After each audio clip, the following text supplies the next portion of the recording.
আসসালামু আলাইকুম। আমাদের মধ্যে অনেকে আছে যাদের প্রশ্ন থাকে যে আমি ক্রিয়েটিভ ফিল্ডে কাজ করতে চাই বা 2D অ্যানিমেশনে কাজ করতে চাই। আমার কিরকম কনফিগারেশনের কম্পিউটার প্রয়োজন? কিরকম কনফিগারেশনের কম্পিউটার হলে আমি ভিডিও এডিটিং এর কাজ করতে পারবো, 2D অ্যানিমেশনের কাজ করতে পারবো বা চাইলে গ্রাফিক ডিজাইনের কাজও করতে পারবো।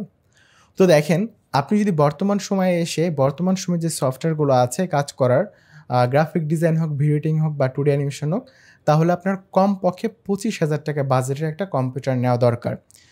শুধুমাত্র কম্পিউটার হচ্ছে আপনার গিয়ে বাদে মানে মনিটর বাদে। আর যদি আপনি ল্যাপটপের কথা বলেন তাহলে নতুন একটা ল্যাপটপ নিতে গেলে আপনার কমপক্ষে ৳৪৫,০০০ থেকে ৳৫০,০০০ বেশি খরচ করা উচিত। আর যদি সেকেন্ড হ্যান্ড ল্যাপটপ নেন তাহলে সেক্ষেত্রে আপনি ৳৩৫,০০০ মধ্যে পাবেন। এখন কথা হচ্ছে টাকার অঙ্কটা তো বললাম।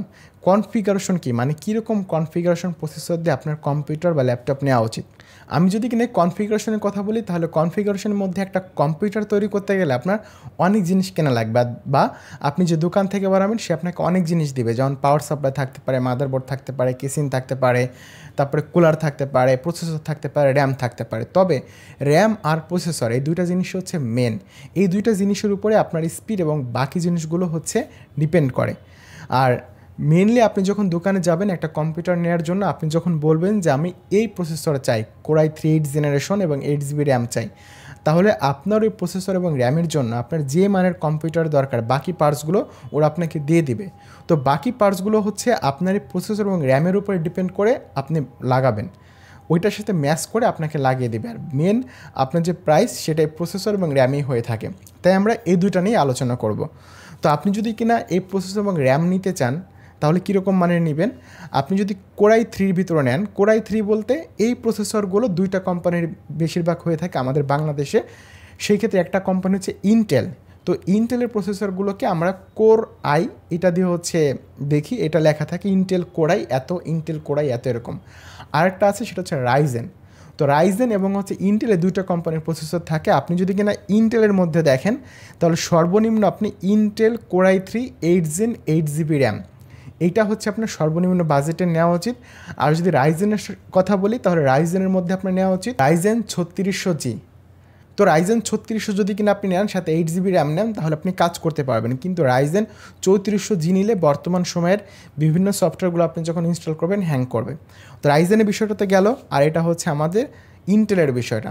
এখন যদি আপনি ইন্টেলের মধ্যে কোরাই 5 নেন তাহলে আপনি 6 জেনারেশন নেবেন 8 GB র্যাম। আর যদি আপনি কোরাই 7 নেন তাহলে আপনি 6 জেনারেশন নেবেন 8 GB র্যাম। দেখেন জেনারেশন কিন্তু অনেক বড় একটা ফ্যাক্ট। কোরাই 3, কোরাই 5, কোরাই 7, এখানে কিন্তু জেনারেশনটা অনেক বড় একটা গ্যাপ তৈরি করে ফেলে। আপনি যদি কোরাই 7-এর 4 জেনারেশন নেন আর কোরাই 3 যদি 8 জেনারেশন নেন তাহলে কোরাই 3 8 জেনারেশন কিন্তু বেশি ভালো পারফরমেন্স দেবে। তো সেই ক্ষেত্রে আপনারা কোরাই 7 যদি নেন তা আপনি 6 জেনের নিচে নেবেন না, আর কোরাই 3 নিলে 8 জেনের নিচে নেবেন না। আর র্যাম 8 GB সর্বনিম্ন হবে। তো এটা হচ্ছে আসলে মিনিমাম রিকোয়ারমেন্ট। আপনার টাকা যত বেশি থাকবে আপনি তত বেশি টাকার নিতে পারেন। আর বেশি টাকার বা বেশি ভালো মানের কম্পিউটার নিলে আপনি কাজ করার সময় অনেক ফাস্ট কাজ করতে পারবেন, হ্যাং করবে না, আবার অনেক সময় ফাইল করাপ্টেড হওয়ার ভয় থাকবে না। তো এটাই ছিল আমাদের কম্পিউটারের বিষয়। আমি যদি লাস্ট একটা আপনাদেরকে দেখে গ্রাফ আকারে, আপনি ইন্টেলেরগুলো নিলে এটার মধ্যে নেবেন, আপনি যদি রাইজেনেরগুলো নেন তাহলে এটার মধ্যে নেবেন। ওকে, তো এখন যদি বলি আপনারা বেসিক কী স্কিল থাকতে হবে যদি কিনা আপনি ক্রিয়েটিভ ফিল্ডে আসতে চান বা কোনো একটা কোর্স করতে চান বা আমাদের থেকে 2D অ্যানিমেশন কোর্স করতে চান, তাহলে আপনার অবশ্যই নেট ব্রাউজিং বা বেসিক কম্পিউটার স্কিলটা থাকতে হবে।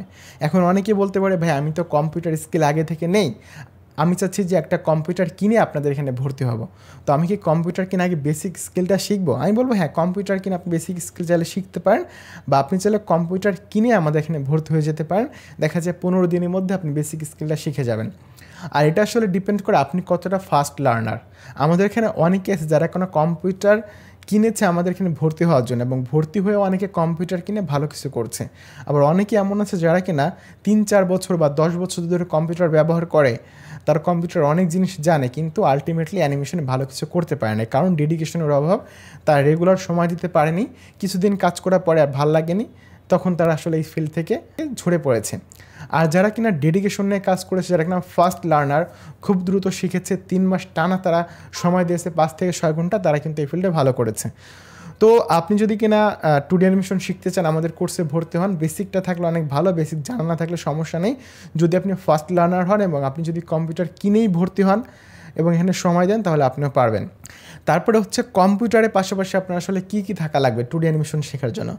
কম্পিউটারের পাশাপাশি আপনার এখনকার যুগে এসে ইন্টারনেট থাকা লাগবে। আপনি আমাদের কোর্সে ভর্তি হন বা কোর্সের বাইরে থেকে সেখানে ইউটিউব থেকে ইন্টারনেটটা আপনার থাকা বাধ্যতামূলক। আপনি যদি কিনা ফোনের ডাটা দিয়ে চালাতে চান তাহলে এখন ওই যে জিপি সিম বা অন্য অন্য সিমে দেখা আছে আনলিমিটেড মান্থলি প্যাকেজ আছে, সে আনলিমিটেড মান্থলি প্যাকেজ নিতে পারেন আপনি 2500-2000 টাকার মতো হবে বা এর বেশি হতে পারে। সেই আনলিমিটেড মান্থলি প্যাকেজ নিয়েও আপনি কাজ শুরু করতে পারেন চাইলে, কিন্তু আপনার ইন্টারনেটটা আসলে আনলিমিটেড লাগবে। এই ক্ষেত্রে ব্রডব্যান্ড কানেকশন থাকলে খুব বেশি ভালো হয়। আর যদি বলি কম্পিউটারের পাশাপাশি গ্রাফিক ট্যাব লাগে কিনা, যেটা দিয়ে আমরা ড্র করে থাকি গ্রাফিক ট্যাব কাজ করে কিসে সেটা আপনাকে বুঝতে হবে, এটা লাগবে কিনা এটা জানার জন্য। গ্রাফিক ট্যাব কাজ করে আমি যে মাউসের কার্সরটা বিভিন্ন জায়গাতে মুভ করতেছি নিচ্ছি, এই জায়গাটাতে যদি কিনা আমার কাছে গ্রাফিক ট্যাব থাকতো, আমি একটা জিনিস দেখাই। ধরেন আমি গ্রাফিক ট্যাবটা আছে আমার এইখানে, তখন আমি এখানে একটা জিনিস ড্র করব, আমি নিজে মাউস দিয়ে ড্র করতে গেলে আঁকা হচ্ছে। আর যদি কিনা আমি গ্রাফিক ট্যাব দিয়ে ড্র করি তাহলে এটা অনেক বেশি স্মুথ হবে। আবার এখানে দেখা যাচ্ছে পেন একটা অপশন আছে, এইটা দিয়েও কিন্তু আমি স্মুথলি কাজ করতে পারি চাইলে, পেন দিয়ে আমি করতে পারি। আর যদি কিনা আমার কাছে গ্রাফিক ট্যাব থাকে তাহলে আমি সরাসরি পেন দিয়ে না করে গ্রাফিক ট্যাব দিয়ে স্মুথলি করতে পারবো। তো গ্রাফিক ট্যাব আসলে আপনার কাজকে আরও বেশি স্মুথ করে তোলে। আর গ্রাফিক ট্যাব থাকলে এখানে পেন পেশের একটা অপশন আছে, যেমন আমি যদি কিনা এই দাগটা এখানে কালারটা হালকা করে দিতে চাই, এখানে পেন প্রেশার অন করলে আমি গ্রাফিক ট্যাবে পেনটা হালকা করে প্রেশার করলে কিন্তু হালকা করে দাগ হবে। আর যদি কিনা আমার কাছে গ্রাফিক ট্যাব না থাকে তাহলে আমার এখান থেকে অপাসিটি কমায় কাজ করতে হবে, এই স্মুথনেস আসে না। বাট আমরা গ্রাফিক ট্যাবে করলে সেই স্মুথনেসটা আসে, যার কারণে গ্রাফিক ট্যাব প্রয়োজন। তো বুঝতেই পারছেন ফাস্ট কাজ করার জন্য, কাজ অনেক কোয়ালিটিফুল করার জন্য গ্রাফিক ট্যাব প্রয়োজন।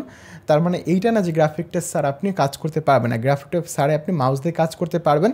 গ্রাফিক ট্যাব হলে আপনার কাজকে আরও বেশি কোয়ালিটিফুল করবে এবং ফাস্ট করতে পারবেন, এটাই পার্থক্য। তো আপনি যদি কিনা 2D অ্যানিমেশন শিখতে চান বা ক্রিয়েটিভ ফিল্ডে কাজ করতে চান, কম্পিউটার সম্পর্কে আপনার জানার ইচ্ছা থাকে, কম্পিউটার কিনতে চান, তাহলে আমি আপনাকে বলবো সর্বনিম্ন 25,000 টাকা বাজেটের একটা কম্পিউটার নেন, মনিটর সহকারে 30,000 টাকা, মানে 35 থেকে 36,000 টাকা বাজেটের একটা কম্পিউটার নেন। এর থেকে কম নিলে আসলে ঝামেলা, কারণ বর্তমান সময়ে যে সফটওয়্যারগুলো আছে সেগুলো অনেক ভারী সফটওয়্যার। আগে যারা কিনা কম্পিউটারে বিভিন্ন ফটোশপের কাজ করতো তারা ডুয়েল করে করতো, কারণ আগের সফটওয়্যারগুলো ছিল অনেক হালকা। বর্তমান সময়ে সফটওয়্যার তো অনেক ভালো কাজ করা যায়, অনেক বেশি কাজ করা যায়, সফটওয়্যার অনেক ভারী, কাজ করতে গেলে আপনার ভালো কনফিগারেশনে কম্পিউটার দরকার। তো দেখা হচ্ছে আপনার সাথে আমার পরবর্তীতে কোনো একটা ভিডিওতে, বা হতে পারে যে আপনার সাথে আমার লাইভে দেখা হবে। তত সময় ভালো থাকবেন, আল্লাহ হাফিজ।